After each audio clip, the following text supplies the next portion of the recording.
ছেড়ে দিয়ে আমি দাবাতে পড়ে আনে 1 মাস 2 মাস যাওয়ার পরে নিরিবিলি নির্ঝুমে যখন একা বসে থাকে মায়ের কথাটা মনে পড়ে, চোখ দিয়ে দুপুরা পানি বেরিয়ে যায়।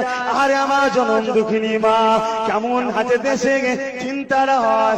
সঙ্গে সঙ্গে ফোনটা লাগান, আম্মা জান কেমন আছেন বলেন।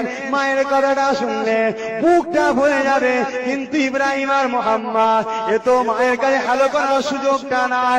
বাপকে চোখের সামনে শহীদ করা হয়েছে। হযরত ইব্রাহিম মোহাম্মদ 2 ভাই এক ঘরে ঘুমিয়ে আছে।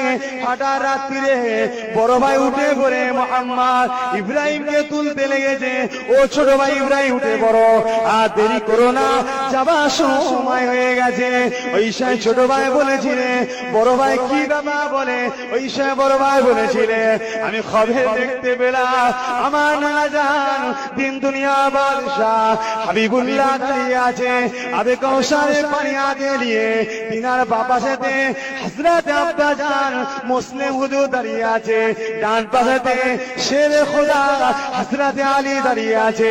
ওই সময় রাসূলুল্লাহ বলেছিলেন, এ হযরত মুসলিম আমার নাতিগুলোকে কেন ছেড়ে দিয়েলে?